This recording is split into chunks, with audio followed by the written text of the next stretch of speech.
जय माता दी दोस्तों, आपके अपने चैनल धर्म साधना में आपका बहुत बहुत स्वागत है। माँ भगवती दुर्गा की कृपा आप और आपके पूरे परिवार पर सदा सर्वदा बनी रहे। दोस्तों, आज की वीडियो में मैं आपसे बात करने वाली हूँ समस्त मनोकामनाओं को पूर्ण करने वाले एक इच्छा पूर्ति दीपक के बारे में। शिव मंदिर में एक ऐसा दीपक प्रज्वलित करें जिससे कि आपके मन की चाहे जो भी कामना हो बहुत ही शीघ्र भोलेनाथ की कृपा से पूर्ण हो जाए और आपके जीवन की चाहे कोई भी परेशानी हो, कोई भी बड़े से बड़ा संकट हो, कोई भी ऐसी समस्या हो जिसकी वजह से आप बहुत अधिक परेशान हो, इस दीपक को प्रज्वलित करने मात्र से ही आपकी वो समस्या, परेशानी, बड़े से बड़ा संकट टल जाता है। तो अगर आपको नौकरी मिलने में समस्याएं आ रही हैं या फिर जहाँ पर आप काम कर रहे हैं ऑफिस में किसी प्रकार की परेशानी है, व्यापार में आपको तरक्की नहीं मिल रही है या व्यापार में घाटा हो रहा है, किसी भी प्रकार की आपकी समस्या हो, शिक्षा में सफलता नहीं मिल रही या परिवार में बहुत अधिक कलह क्लेश रहता हो, सुख समृद्धि का अभाव हो, आप इस उपाय को कर सकते हैं। और आपकी कोई भी विशेष मनोकामना हो, जैसे कि दाम्पत्य जीवन में बहुत अधिक कलह क्लेश रहता है, चाहते हैं कि पति पत्नी के रिश्ते मधुर हो जाएं, संतान की प्राप्ति में बाधाएं आ रही हैं या फिर मनचाही संतान की कामना है, तो इस उपाय को करने से निश्चित ही आपको लाभ होगा। और अगर बच्चों की सफलता में बाधा आ रही है तो आप इस उपाय को कर सकते हैं, यानी माता पिता इस उपाय को कर सकते हैं।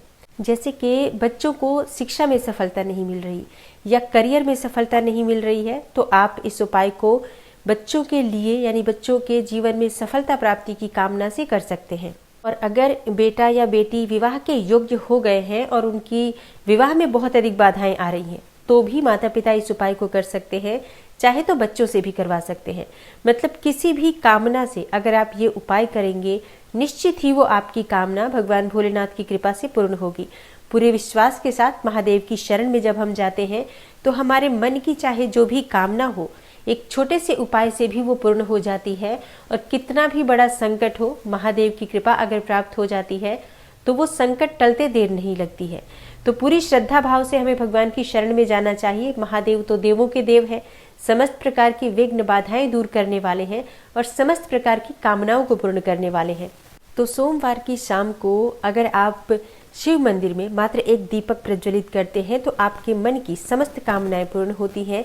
धन प्राप्ति की कामना है, संतान प्राप्ति की कामना है, मनचाहा जीवन साथी चाहते हैं या विवाह में बहुत अधिक देरी हो रही है, सुंदर और योग्य जीवन साथी चाहते हैं, नौकरी, व्यापार, शिक्षा, जीवन के हर क्षेत्र में सफलता की कामना है, कर्ज से मुक्ति चाहते हैं, समस्त प्रकार के दुखों का निवारण हो जाएगा मात्र दीपक प्रज्वलित करने से। तो किस प्रकार से दीपक प्रज्वलित करना है, कौन से नियमों का पालन करना है, किस समय में दीपक प्रज्वलित करना है, ये समस्त जानकारी मैं आपको आज की वीडियो में देने वाली हूँ। तो वीडियो को पूरा ज़रूर देखिए और अगर आपको आज की वीडियो अच्छी लगे तो लाइक भी ज़रूर कीजिए, शेयर भी ज़रूर कीजिए फैमिली फ्रेंड्स के साथ। और चैनल पर पहली बार आए हैं, अगर अभी तक आपने चैनल को सब्सक्राइब नहीं किया है तो अगर आज की वीडियो आपको अच्छी लगे तो चैनल को सब्सक्राइब कर लीजिए और बेल बटन को भी प्रेस कर लीजिए।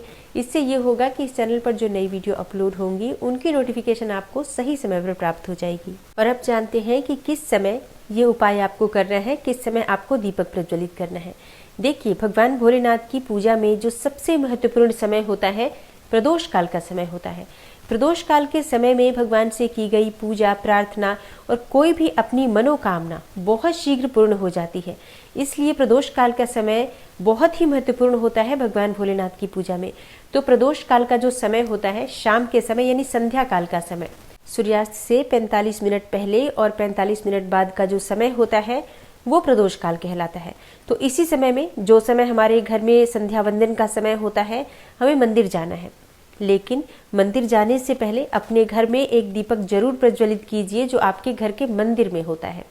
घर के मंदिर में संध्या वंदन यानी कि दीपदान करने के बाद ही आपको बाहर मंदिर के लिए जाना चाहिए। तो शाम के समय प्रदोष काल में भगवान भोलेनाथ के मंदिर जाना है। और अगर आप चाहें तो पूजा की पूरी सामग्री लेकर जा सकते हैं। जैसे भगवान भोलेनाथ की पूजा में हमें जो भी सामग्री चाहिए अगर आपके पास उपलब्ध हो, बिल्वपत्र, धतूरा, भांग, अक्षत इत्यादि जो भी वस्तुएं आपके पास उपलब्ध हो उन्हें लेकर जा सकते हैं। और अगर ये सभी वस्तुएं उपलब्ध न हो तो मात्र 1 लोटा जल अवश्य लेकर जाएं। तांबे के पात्र में थोड़ा सा गंगा जल डालें, थोड़ा जल डालें, मतलब शुद्ध जल से उस पात्र को भर दीजिए।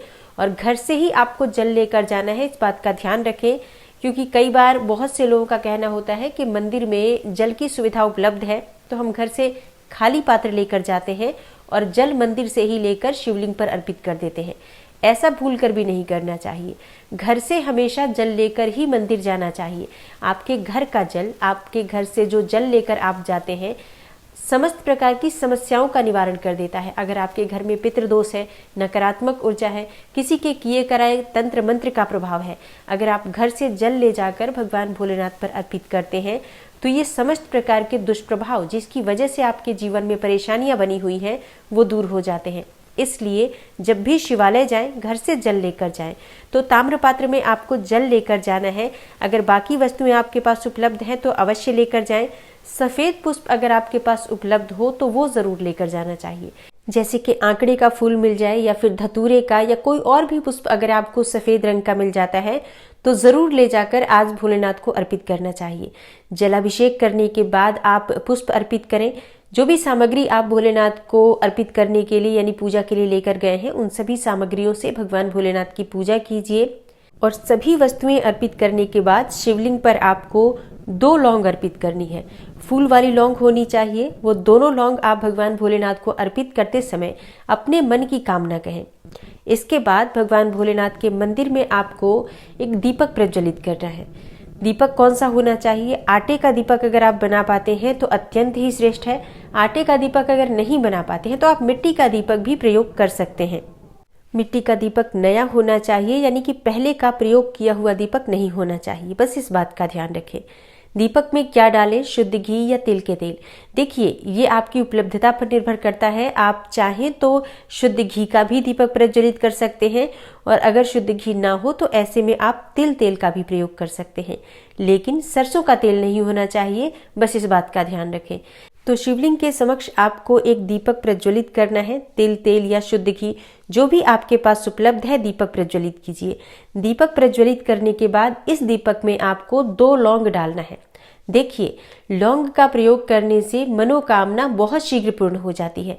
जब हम किसी विशेष मनोकामना के लिए पूजा करते हैं तो शिव मंदिर में शिवलिंग पर लौंग अर्पित करने से और लौंग का दीपक प्रज्वलित करने से मन्नत पूरी होती है, यानी कि जो आपकी मन की इच्छा है वो पूर्ण होती है। तो ऐसी परिस्थिति में जबकि हम बहुत समय से प्रयास कर रहे हों और हमारी मनोकामना पूर्ण नहीं हो रही हो, या फिर कोई बहुत बड़ा संकट हो और हम चाहते हैं कि वो संकट टल जाए, वो परेशानी हमारी दूर हो जाए, तो इस उपाय को करने से शीघ्र ही आपको लाभ होता है। जब आप दीपक में लौंग डालते हैं तब आपको ध्यान रखना है कि वो लौंग फूल वाली होनी चाहिए। और इसके बाद भगवान भोलेनाथ के दर्शन करते हुए, यानी कि शिवलिंग को देखते हुए, आपको यथासंभव ओम नमः शिवाय का जप करना है। आप 108 बार भी कर सकते हैं या 11 या 21 बार भी कर सकते हैं, और बिना गिने भी आप कर सकते हैं। जैसे कि यथासंभव जितना भी आपके पास समय हो, जैसे कि 5 मिनट 10 मिनट वहीं खड़े होकर शिवलिंग को देखते हुए ओम नमः शिवाय का जप करें। और इसके बाद 11 बार अपने मन की कामना कहें। जो भी आपके मन की कामना हो, जो भी आप चाहते हैं कि बहुत शीघ्र पूर्ण हो जाए, धन प्राप्ति की कामना हो, संतान प्राप्ति की कामना हो, विवाह की कामना हो या कोई और भी विशेष मनोकामना हो, भगवान भोलेनाथ के दर्शन करते हुए अपने मन की कामना उनसे कहें। भगवान भोलेनाथ से उन्हें पूर्ण करने के लिए प्रार्थना करें और उसके बाद अपने घर आ जाएं।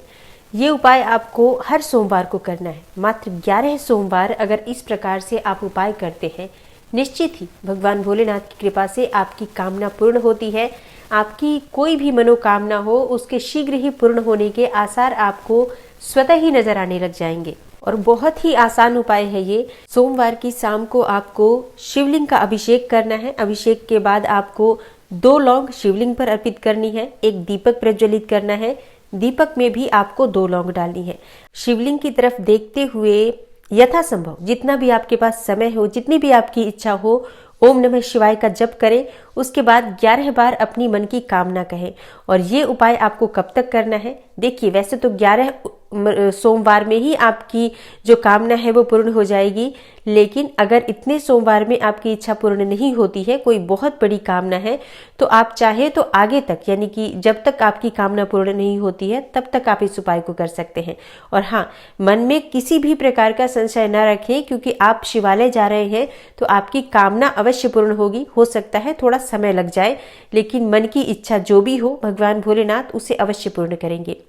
और अगला जो आपका प्रश्न होगा कि पीरियड्स में किस प्रकार से करें महिलाएं इस उपाय को, तो देखिए आप उस सोमवार को छोड़कर बाकी के सभी सोमवार में आप इस उपाय को कर सकते हैं, क्योंकि पीरियड्स की अवस्था में हम शिवलिंग की पूजा नहीं कर सकते हैं, शिवालय नहीं जा सकते हैं। और आप किसी भी कामना से इस उपाय को कर सकते हैं। तो किसी भी समस्या से अगर आप परेशान हैं, इस उपाय को एक बार ज़रूर कीजिए, इससे आपको लाभ अवश्य होगा। और अगर आपको आज की वीडियो अच्छी लगी हो तो लाइक ज़रूर कीजिए, शेयर भी ज़रूर कीजिए फैमिली फ्रेंड्स के साथ। और चैनल पर पहली बार आए हैं, अगर अभी तक आपने चैनल को सब्सक्राइब नहीं किया है तो आज की वीडियो अगर आपको अच्छी लगी हो तो चैनल को सब्सक्राइब ज़रूर कर लीजिए और बेल बटन को भी प्रेस कर लीजिए। इससे ये होगा कि इस चैनल पर जो नई वीडियो अपलोड होंगी उनकी नोटिफिकेशन आपको सही समय पर प्राप्त हो जाएगी। मैं मिलती हूँ आपसे अगली वीडियो में, तब तक के लिए नमस्कार।